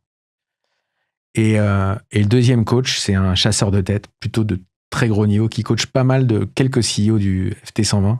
Et on se voit 2 fois par an, quand c'est pas pour manger un morceau ensemble. Et lui, ce qui est assez merveilleux, c'est que la première fois que j'ai rencontré, donc j'étais employé, je venais devant Wormy à 10h, et il m'a dézingué la gueule. Direct. Il a appuyé là où ça fait mal, c'est-à-dire qu'il a appuyé. Il a sauté dessus. Il a sauté dessus, ensuite il a planté des couteaux, et puis il a arrosé avec du citron. Je veux dire quoi, il touche quoi là quand il vient de chercher, il touche quoi ? Il touche ta manière de décider, ta manière de penser. Tout. La première fois qu'on s'est rencontrés, je cherchais un job, il est chasseur de tête, et je lui raconte ce que j'ai fait avec Wormy, comment je l'ai vendu à 10h, il me dit sais quelle est la différence entre toi et les mecs de Deezer? Je dis, bah non. Il me dit, bah les cojones. Je dis, ah putain. Ça commence. Ça commence. Et pourtant, Daniel et Jonathan, les deux fondateurs, on s'entend hyper bien. Donc j'ai pu aller comparer. et pas con. Prochaine fois, c'est pas con. Mais bon, et il n'hésite pas. En fait, ce que j'aime chez un coach, c'est qu'il te dit ce que tu sais déjà, en fait. Sauf qu'on met un petit mouchoir dessus parce que c'est plus pratique. C'est tellement plus pratique de faire semblant de ne pas voir quand ça va pas. Et effectivement, tous les jours, il y a des trucs qui vont pas. Tous les jours. Mais bon, pas de boîte parfaite. Il y a un sujet qui est revenu pas mal là, sur les dernières émissions Next et Sista aussi avec Solène, autour du burn-out du dirigeant, qui est un sujet dont on parle pas tant que ça. La santé, plus largement, du dirigeant. Je sais pas si tu as quelque chose à... Ah ouais. Si j'avais pas embauché un CFO, de qualité en plus, je pense que je serais parti en burn-out. Pas en burn-out, je me serais enfermé chez moi. Genre, ça me fait chier. Je me casse. Je me casse. Un CEO, quand il démarre la boîte, enfin, moi, quand j'ai démarré la boîte, j'avais donc mes 5 associés, plus une paire de devs qui nous ont suivis. Je faisais tout, hein. J'étais la secrétaire, je nettoyais derrière. Le week-end, je faisais la compta, les notes de frais. Comme je savais pas comment ça fonctionnait, c'est ma première boîte, j'imprimais les fiches de paye, je les mettais dans une enveloppe et je faisais un scotch, tu vois. Enfin,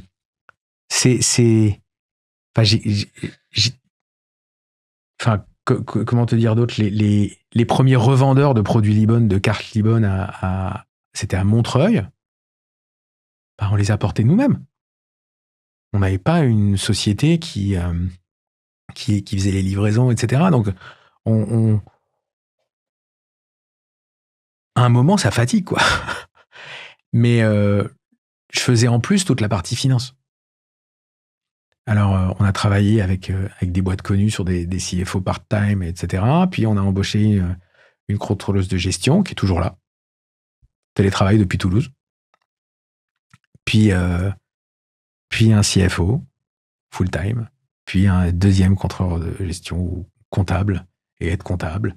Et voilà. Et si j'avais pas fait ça, je serais parti peut-être en burn-out ou en j'en ai marre. Et je pense que pour mes associés, c'est pareil. Il faut que, à tout moment, ils se disent, ils sachent, enfin, moi, je leur pose la question, est-ce que c'est pas le moment de t'équiper? Je dis ça comme ça. Mais le burn-out, je le comprends. C'est pas un truc qui m'excite. Et sur la santé? Non, ça excite personne, les burn-out. Hein. La santé, c'est... moi, je fais du sport. Je bois pas, je fume pas. Un homme sain dans un corps sain. Un esprit sain. Non, je suis tordu. Je t'ai dit, je collectionnais les guitares. Mais en fait, le jeu en vaut pas la chandelle de l'alcool, de la clope, etc. Et je crois que ça rend pas plus heureux. Voilà. Ça fait 10 jours que j'ai arrêté et je me rends compte que c'est pas de problème. T'as arrêté quoi? La clope. Bah. Je pensais que c'était impossible. Et tu vapotes? J'en ai pris, mais je veux pas remplacer le geste. J'ai pas envie de... Bah, t'as raison. T'as raison. Tous ceux que je connais qui ont arrêté de fumer, ils sont tellement plus heureux. Il paraît que tu retrouves le goût. Ah, c'est pas mal, hein? Ouais. Non, mais si je vais là-dessus, parce que t'as parlé tout à l'heure de... à un moment, l'avion peut se crasher. Ouais. Ça peut être la boîte, ça peut être quelque chose de plus personnel. Et une question qu'on aime bien avec Olivier, qui est pas avec nous aujourd'hui, mais c'est ce que tu as envie de... On a une guitare à la place, c'est pas mal, et un blouson en cuir. C'est ce que tu as envie de laisser comme héritage presque philosophique derrière toi, derrière ton passage sur Terre. Tout à l'heure, tu as dit cet épisode, il sera peut-être entendu par les collaborateurs, peut-être par mes enfants. mais plus largement, tu as peut-être d'autres choses que... Ce que j'aime par-dessus tout, c'est discuter avec des gens, que j'ai des problématiques ou pas. Je prends beaucoup de plaisir à déjeuner avec des gens, à dîner avec des gens, à aller prendre des petits déjeuners avec des gens. Je fais ça un maximum.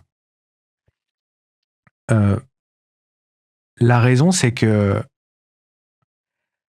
si tu regardes finalement, et particulièrement avec mes enfants et mon épouse qui me supporte depuis, la pauvre, plus de 30 ans, le plus important, c'est ces échanges-là. Parce que ce que je veux laisser, c'est de la mémoire. Tout simplement. Je vais avoir 50 ans dans 3 semaines. Ding! Et la question de tout le monde, c'est qu'est-ce qu'on t'offre pour tes 50 ans? Eh bien, pour mes 50 ans, mes enfants et mon épouse m'emmènent déjeuner dans les Calanques à Marseille. Est-ce qu'on a besoin de plus? Franchement, du moment. Je suis pas matérialiste. Ouais. Des souvenirs. C'est ça. Souvenirs. Tu vois, ça, Relive, les machins, etc. C'est la chose la plus importante. Vraiment la chose la plus importante. C'est passer des moments ensemble. Mes enfants ont 19 et 15 ans. Mon fils a 19 ans. Et ma fille a 15 ans. C'est des moments dont il faut profiter parce qu'ils ne vont pas rester là tout le temps. Et avec mon épouse, on se regarde en disant mais merde, c'est bientôt. C'est bientôt. Ça passe vite. Exactement. Et il faut continuer d'en profiter. Il faut aussi continuer de les intéresser. Il ne faut pas qu'ils soient obligés. Et donc,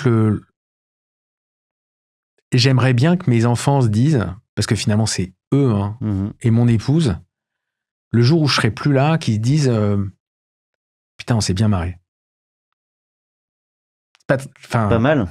Non, mais c'est... Il y a rien d'autre. Il y a rien d'autre. Le reste, c'est quoi le but dans la vie? Avoir les dernières Nike à la mode? On s'en fout. On s'en fout.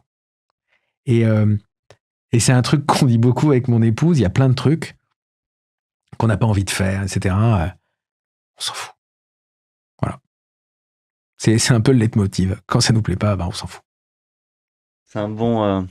peut être un bon credo de vie. Ouais, mais à certains moments. Ouais, mais on est des gens normaux. On est des gens normaux. Et la vie est pas facile tous les jours. C'est vrai que tu reviennes souvent sur cette notion de normalité. Ouais. C'est comme s'il y avait cette idée qu'avec la réussite quand même réelle de la boîte, t'as peur un moment de changer ou qu'il y ait cette idée-là. Tu vois, ça en revient à l'histoire de la levée de fonds ratée. Ouais. Ou pas faite, ou pas eu envie au dernier moment, ou bien du sursaut. De dire, faut pas le faire. Les réseaux sociaux, qu'ils soient professionnels ou personnels, te renvoient des images qui sont complètement fausses. La blague avec un copain qui me disait, mais tu veux habiter où plus tard? Moi, j'avais dit, dans Instagram. Tu vois, c'est magnifique. Les gens, ils sont tous au bord de la mer. Ils sont beaux. Ils sont bien habillés. Ils ont des belles bagnoles. Ils ont de beaux enfants. Ils sont heureux. Ils sont heureux.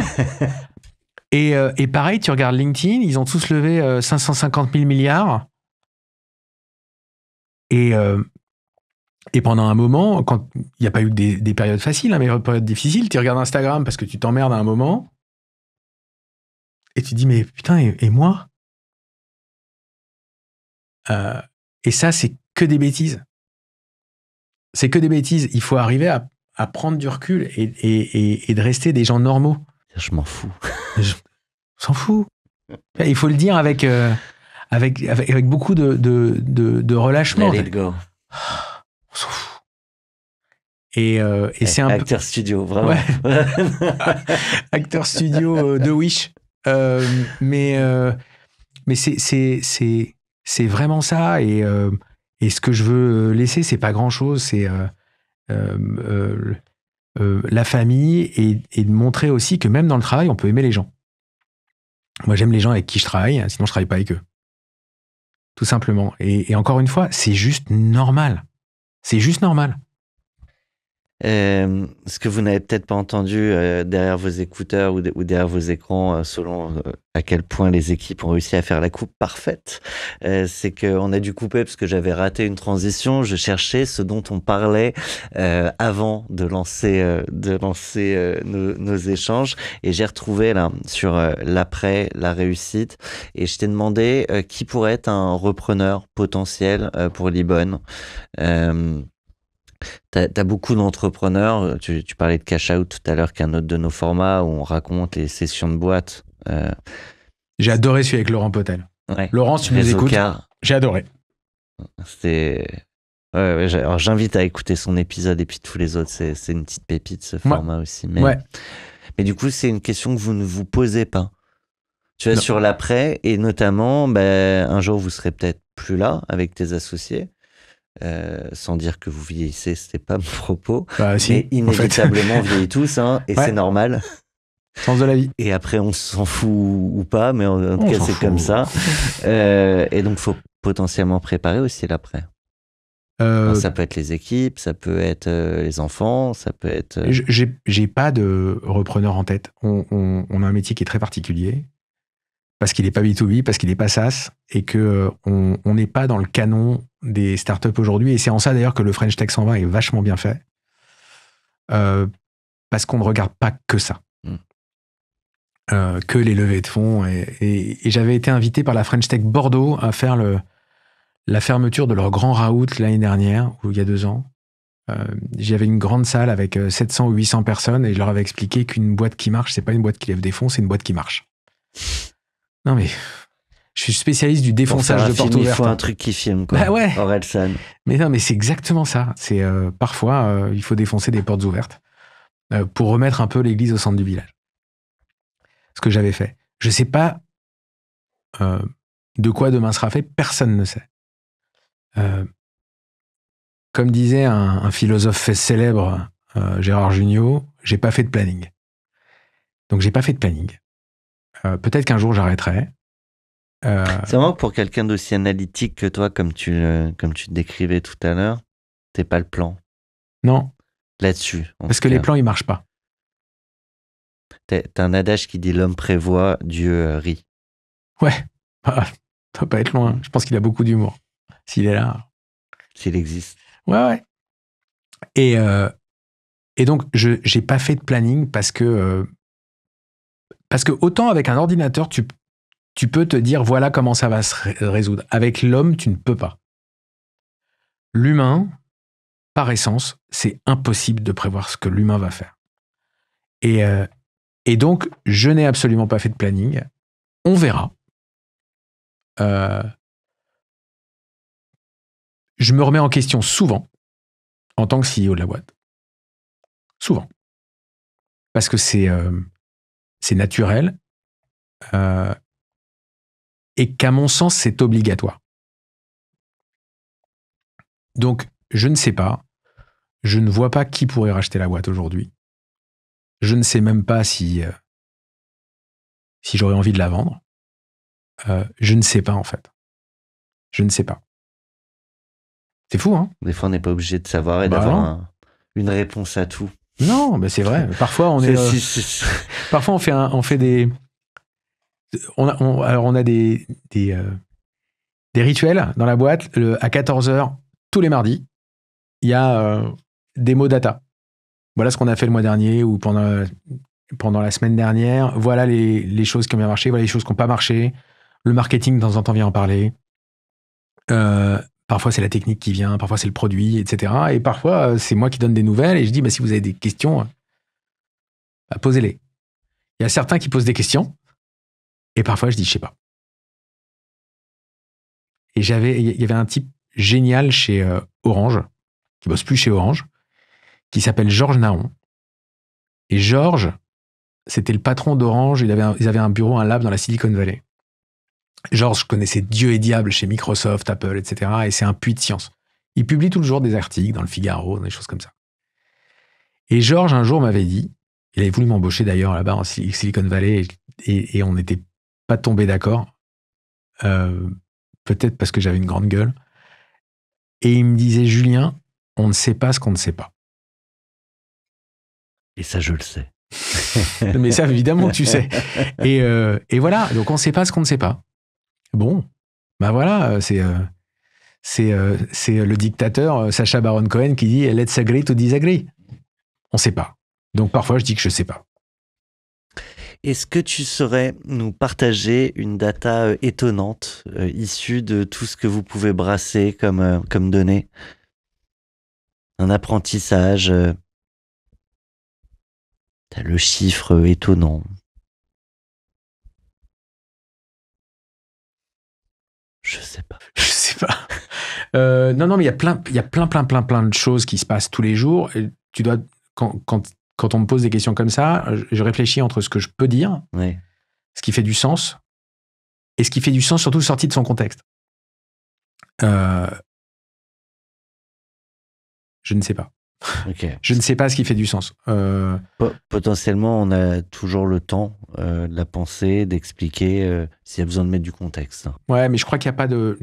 Enfin, je crois que c'est une question à laquelle je ne peux pas répondre parce qu'il y a énormément de réponses possibles. Et voilà, encore une fois. Choisir, ce serait trop renoncer. Peut-être. Face à toi, Julien, tu as 2 téléphones. Ouais. Un noir, un jaune. Je te propose d'en choisir un, décrocher, le mettre près de ton casque. Bonjour, je t'appelle du futur. Est-ce que tu peux me dire ce que tu fais aujourd'hui pour que mon présent soit meilleur en 2325 ? Je compte sur toi. L'impact de tes actions aujourd'hui sur l'humanité demain. Alors, tu as remarqué, j'ai les pieds sur terre. Je pense que mon impact sur l'humanité, il va être à peu près nul. Hein. En revanche, la vision à plus long terme de Libon, et je parle que de Libon, c'est de créer un réseau social et financier. C'est-à-dire qu'aujourd'hui, j'ai 700 000 clients qui sont en contact ou qui supportent 10 millions de personnes. Si tous ces gens-là peuvent utiliser la même application et faire en sorte que les échanges, peu importe l'échange, entre chacun, soit sans difficulté, seamless, comme on dit en anglais, ben là, j'aurais réussi mon coup et j'aurais permis de créer un pont, un lien entre toutes ces personnes. Voilà. 700 000 vrais clients. Ouais. Tu l'as précisé tout à l'heure. Ouais. Pas juste des gens qui ont téléchargé. Non. Chez Libon, dans l'application Libon, il n'y a rien qui est gratuit. Parce que moi, j'utilise des réseaux d'opérateurs à distance. Ils me le font payer. Moi, mon métier, c'est d'avoir la meilleure négo et d'avoir la meilleure qualité pour mes clients. Donc, on est parti du principe qu'on n'allait pas lever de l'argent pour financer une croissance qu'on perdrait après. On préfère faire payer le juste prix. D'ailleurs, c'est les clients qui nous l'ont dit quand on a pivoté à l'époque chez Orange. Ils ont dit, mais on veut bien payer, il faut que ce soit le juste prix, pas d'arnaque et de la qualité. Bah, on a fait ce qu'ils nous ont dit. Donc, il n'y a rien qui est gratuit chez nous. Et tous les clients qui utilisent notre produit ont payé. Donc, un client, c'est quelqu'un qui a payé et utilisé et qui a payé le juste prix. Je parlais tout à l'heure de Pascal Lorne. On n'a jamais fait de jingle pour la question qu'on a appelée la question Pascal Lorne ou la question plafond de verre. Lui, il part du principe qu'on a tous un plafond de verre. Tu as parlé de l'évaluation du CEO pour ta carte blanche. C'est quoi, toi, le plafond de verre que tu as réussi à faire sauter chez toi pour en arriver là où tu es Je suis devenu entrepreneur. Le plafond de verre, c'était le besoin de sécurité. Et à un moment, même mon épouse m'a dit, mais vas-y, t'en as besoin, quoi. On s'en fout. Non, on n'était pas encore dans le on s'en fout, on n'était pas assez vieux. Mais c'était peut-être les prémices du on s'en fout. Et il te reste un plafond de verre sur lequel tu travailles encore? Je pense que je suis tellement dans la course j'ai l'impression de faire le Paris-Dakar tous les jours. Pour la moto et les bosses. Hein. Et donc, non, j'y réfléchis pas. Il y en a certainement plein, mais... Pas le temps. Pas envie. Ah. Pas mal. Ouais. Je sais pas si tout le monde aura la ref. La dernière décision courageuse qui a été transformante dans la vie de la boîte. Ah, il y a une décision terrible et complètement confidentielle, donc je la dirai pas, mais qui a été... Donc c'est un peu bizarre d'en parler parce que je le dirai pas, mais j'ai pris une décision compliquée. Au départ, je ne voulais pas la prendre. J'avais dit que je la prendrais pas, ou j'irais pas sur ce chemin. Et à un moment, après maintes réflexions, analyse, doc Excel, je l'ai prise, je l'ai négociée, je l'ai fait. Pas tout seul. Quand je dis je, c'est...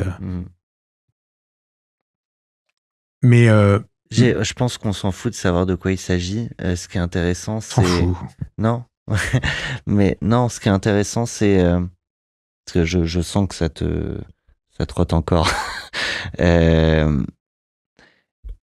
La difficulté, là, ou en tout cas, ce qui est le plus difficile avec une décision comme celle-ci, c'est d'avoir dit je n'irai pas, je la prendrai pas, et de finalement devoir assumer en fait, de la prendre. C'est de prendre une décision en disant on le fait pas, et finalement de le faire quand même. Effectivement, on s'en fout de la décision. Le principe, ce que j'ai appris avec ça, c'est que c'est pas grave de changer d'avis. On a le droit de refuser quelque chose si on n'est pas à l'aise. Mais il faut l'expliquer. Surtout si on n'est pas tout seul. Et puis le fait de l'expliciter plutôt même, ça permet de le voir différemment dans la réaction des gens, qu'ils soient coach ou partenaires. Et à un moment, on se dit, mais ouais, on pourrait le faire, mais si on devait le faire, on le fait comme ça. Et comment t'as l'idée de le faire comme ça? C'est en rencontrant des gens, en parlant à des gens. Et tu reviens au milieu du ring et tu dis, OK, on le fait, mais on le fait comme ça. Et ça passe. Voilà. Le temps passe aussi particulièrement vite. Je vois qu'on a sacrément débordé, mais on était bien ensemble. Bah ouais. J'espère que t'es pas attendu pour un déj. À 13h, c'est bon. C'est bon. On se quitte pas sans cette dernière rubrique.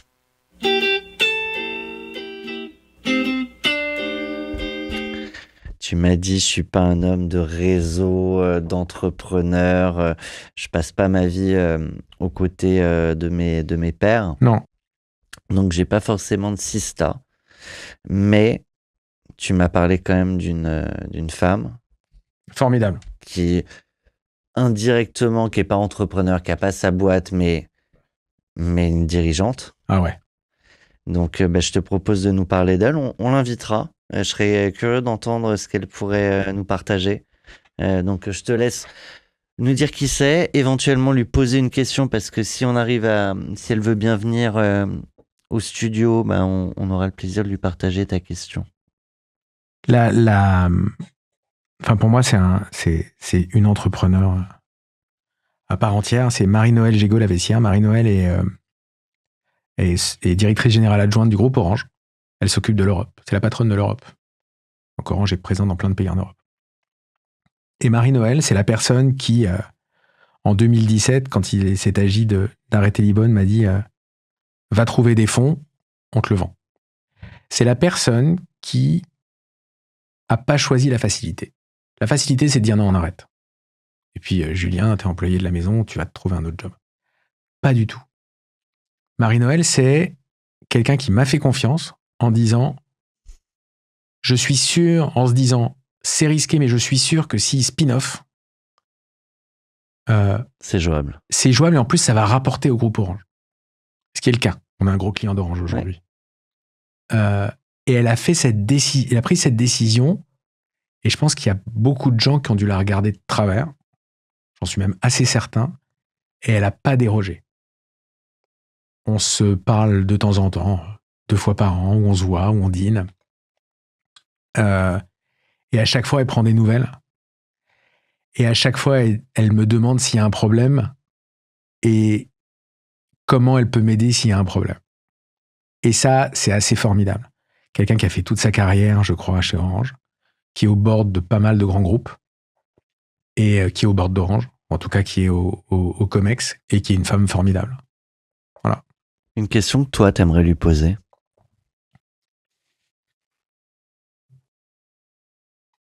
C'est...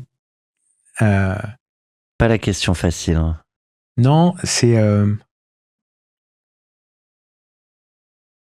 Est-ce que tu regrettes de nous avoir laissé partir?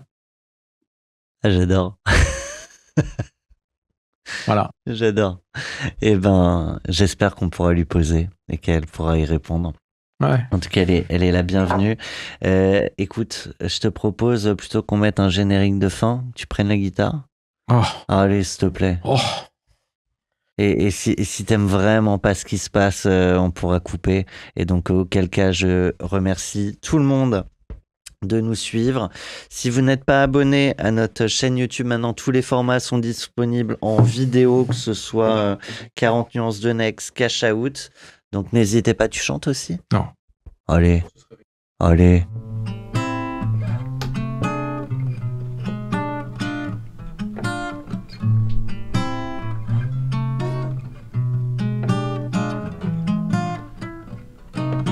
Ah, tu vois, c'est pas terrible. Ah Non. ça y est, on a le plan là. Ah. C'était quoi la chanson? C'est ainsi va la vie, ceux qui restent ont toujours raison. Ainsi va la mort, les absents ont toujours tort. Louis Chédid. Exactement. Ouais, c'est toi qui me l'as appris. Je fais le mec qui s'y connaît, mais merci beaucoup pour ces quelques notes de conclusion. C'est un bonheur de t'avoir. Je suis ravi, même s'il a fallu attendre 2 ans, d'avoir enfin ma casquette. Libon, c'était un bonheur de t'avoir. J'espère qu'on aura une autre occasion de t'avoir à l'antenne. Bah, merci à toi de m'avoir invité. Faudra qu'on invente des formats. Ou que tu veuilles bien vendre ta boîte pour venir sur Cash Out. Tu sais, il faut toujours faut trouver quelqu'un que ça intéresse aussi. Ouais, moi, je pense qu'on sait toujours trouver des choses à les tirer pour intéresser. Pour l'instant, je suis bien là où je suis. Ouais. Tu es pas très réseau d'entrepreneurs, mais si on fait un déj comme t'aimes bien les déj, les dîners, tout ça, t'es chaud pour venir? Mais à fond. Ok. Et j'en profite, parce que je le dis beaucoup dans Cash Out, mais on va organiser donc quelques événements avec aussi quelques auditeurs du format qui voudraient pouvoir échanger avec certains de nos invités. Donc les places seront forcément un peu limitées, mais si ça vous intéresse et que vous êtes encore là jusqu'au bout, c'est que vous êtes des vrais auditeurs ou téléspectateurs. Donc vous envoyez un petit mail à uncafé@feuilleblanche.com et dans tous les cas, on vous répondra. Merci à tous. Merci à toi, Julien. Merci. Feuille blanche.